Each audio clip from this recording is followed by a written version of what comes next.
आकाशवाणी गोरखपुर से प्रादेशिक समाचार।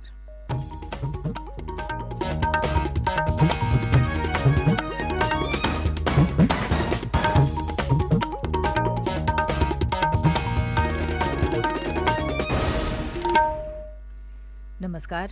समाचार बुलेटिन के साथ मैं सुकीर्ति अस्थाना। पहले मुख्य समाचार। राज्य में लगातार हुई वर्षा और नेपाल के पहाड़ी नालों के उफान पर होने से पूर्वी उत्तर प्रदेश में राप्ती, सरयू सहित कई नदियों का जलस्तर खतरे के निशान से ऊपर पहुंचा। सैकड़ों गांव बाढ़ की चपेट में। प्रदेश में अगले 2 दिनों तक तेज वर्षा की आशंका को देखते हुए कई जिलों में विद्यालयों में अवकाश घोषित किया गया।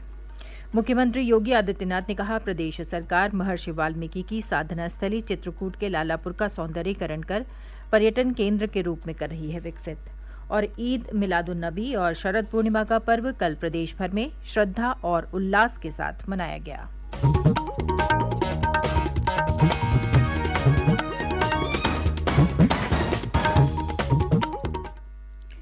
और अब समाचार विस्तार से। इस सप्ताह लगातार हुई वर्षा और नेपाल के पहाड़ी नालों के उफान पर होने से पूर्वी उत्तर प्रदेश में राप्ती और सरयू सहित अधिकांश नदियां उफान पर हैं। राप्ती नदी बलरामपुर, श्रावस्ती और गोरखपुर में खतरे के निशान से ऊपर बह रही है। बलरामपुर में राप्ती नदी का जलस्तर पिछले कुछ वर्षों के उच्चतम स्तर पर पहुंच गया है। जनपद में यह नदी खतरे के निशान से 1 मीटर 31 सेंटीमीटर ऊपर बह रही है। जिले के लगभग 300 गांव बाढ़ की चपेट में हैं। बलरामपुर तुलसीपुर बौद्ध परिपथ पर बाढ़ का पानी आने से आवागमन रोक दिया गया है। प्रशासन की ओर से प्रभावित गांव में नावों की व्यवस्था की गई है। पुलिस बल और एसडीआरएफ की टीमें राहत और बचाव कार्य में जुटी हैं। श्रावस्ती में भी राप्ती नदी खतरे के निशान से काफी ऊपर बह रही है। जनपद में लगातार हो रही वर्षा से लोगों की मुश्किलें और बढ़ गई हैं। बाढ़ से राष्ट्रीय राजमार्ग 730 पर यातायात प्रभावित होने की आशंका व्यक्त की गई है। ये राजमार्ग श्रावस्ती को बलरामपुर, बस्ती, खलीलाबाद, गोरखपुर, गाजियाबाद और असम से जोड़ता है। बड़ी संख्या में जिले के गांव बाढ़ से प्रभावित हैं। जिलाधिकारी नेहा प्रकाश लगातार बाढ़ प्रभावित इलाकों का दौरा कर राहत और बचाव कार्य की निगरानी कर रही हैं। कल उन्होंने राप्ती बैराज का निरीक्षण कर हालात का जायजा लिया।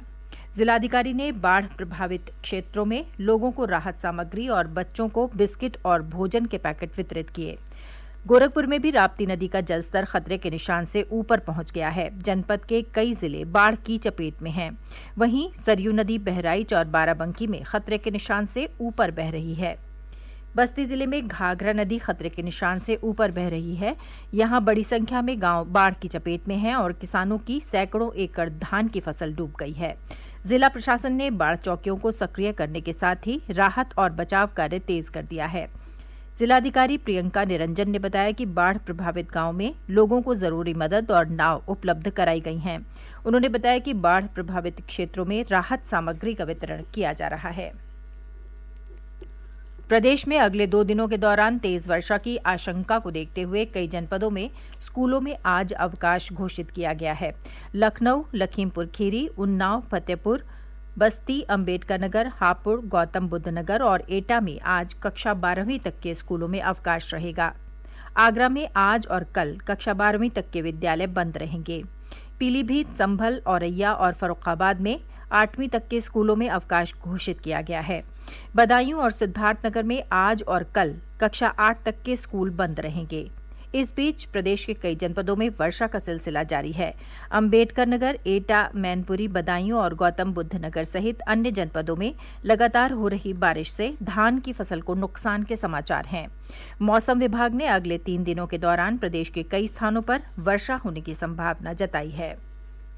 मुख्यमंत्री योगी आदित्यनाथ ने प्रदेश में अत्यधिक वर्षा और बाढ़ को देखते हुए स्वास्थ्य विभाग को वेक्टर जनित बीमारियों की रोकथाम के लिए समुचित प्रबंध सुनिश्चित करने के निर्देश दिए हैं।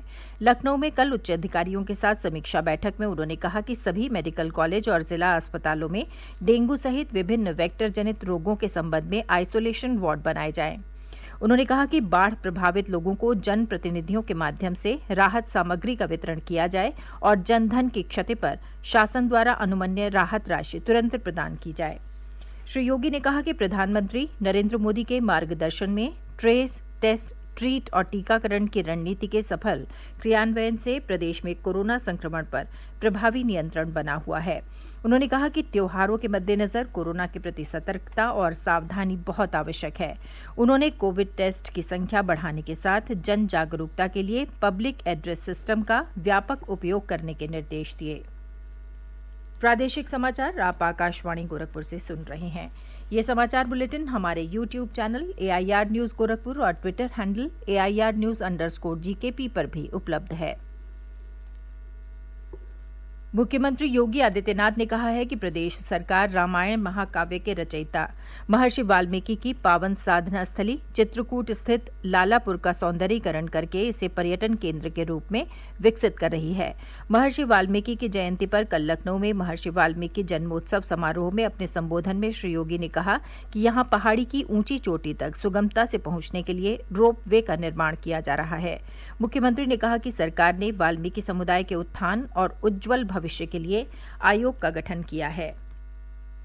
मेरे सामने अभी वाल्मीकि जन्मोत्सव समिति से जुड़े हुए पदाधिकारियों ने वाल्मीकि समुदाय से जुड़ी हुई समस्या का एक प्रतिवेदन प्रस्तुत किया है। हम लोगों ने प्रदेश के अंदर इस तबके के हित के लिए एक आयोग भी गठित किया है और प्रदेश के अंदर आप देखते होंगे वाल्मीकि समुदाय से जुड़े हुए व्यक्ति को उसका चेयरमैन बना करके मैंने उनको कहा था कि भाई अपनी रिपोर्ट हमें समय समय पर आप देते रहेंगे तो फिर हम उस पर कार्रवाई भी करते रहेंगे और मैं चाहूंगा कि इस दिशा में हम लोग शीघ्र निर्णय लेकर के वाल्मीकि समुदाय के उत्थान के लिए, उनके अच्छे भविष्य के लिए और सफाई कार्य के साथ जुड़े हुए प्रत्येक व्यक्ति को स्वस्थ रखने के लिए कार्य करने वाले जितने भी सफाई कार्मिक हैं, इनके उत्थान के लिए राज्य शासन के स्तर पर, केंद्र शासन के स्तर पर क्या कुछ अच्छी योजनाएं तैयार हो सकती हैं, इसके लिए वो आयोग अगर अपनी रिपोर्ट अविलंब हमें उपलब्ध कराता रहेगा तो राज्य सरकार को उसको आगे बढ़ाने में मदद मिलेगी।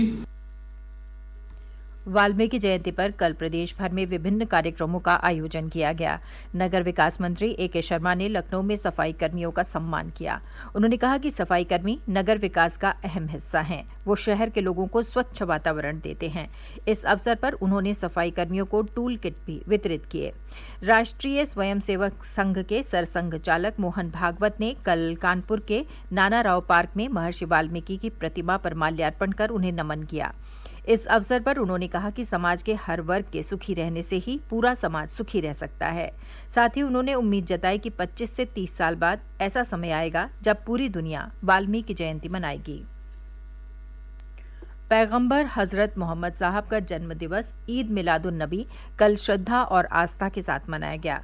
इस अवसर पर पैगंबर मोहम्मद के जीवन और शिक्षण पर मिलाद महफिल और सीरत का आयोजन किया गया। वाराणसी में ईद मिलादुन नबी पर निकले जुलूस में बड़ी संख्या में लोग शामिल हुए। ईद मिलादुन नबी पर निकलने वाला ये पूर्वांचल का सबसे बड़ा जुलूस है। इसमें वाराणसी के अलावा आसपास के जिलों के लोग भी शामिल होते हैं। जुलूस कल सुबह 7:30 बजे रेवड़ी तालाब मैदान से शुरू हुआ और शहर के विभिन्न हिस्सों से होता हुआ बेनिया बाग पहुंचा, जहां तकरीर और दुआ के साथ इसका समापन हुआ। शरद पूर्णिमा के अवसर पर कल श्रद्धालुओं ने प्रदेश भर में पवित्र नदियों में स्नान कर दान पुण्य किया। वाराणसी में बड़ी संख्या में लोगों ने गंगा नदी में डुबकी लगाई। शरद पूर्णिमा से शरद ऋतु का आरंभ माना जाता है। इसी के साथ वाराणसी में माह भर चलने वाला कार्तिक स्नान भी शुरू हो गया है। बहराइच जिले में कल सुबह ईद मिलादुन नबी के जुलूस के दौरान बिजली के तार के संपर्क में आने से 5 लोगों की करंट लगने से मौत हो गई। हादसा उस वक्त हुआ जब लोहे की रॉड लेकर जा रहे लोगों ने गलती से बिजली के तार को छू लिया।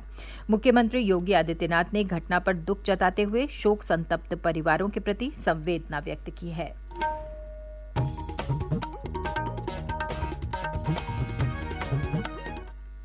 अंत में मुख्य समाचार एक बार फिर।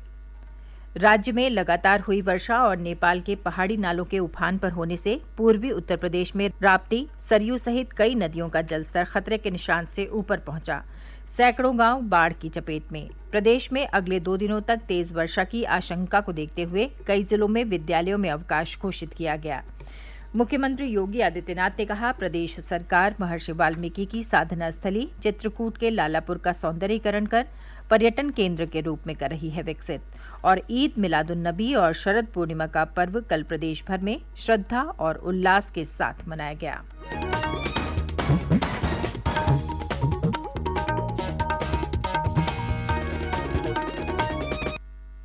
इसके साथ ही यह समाचार बुलेटिन समाप्त हुआ। नमस्कार।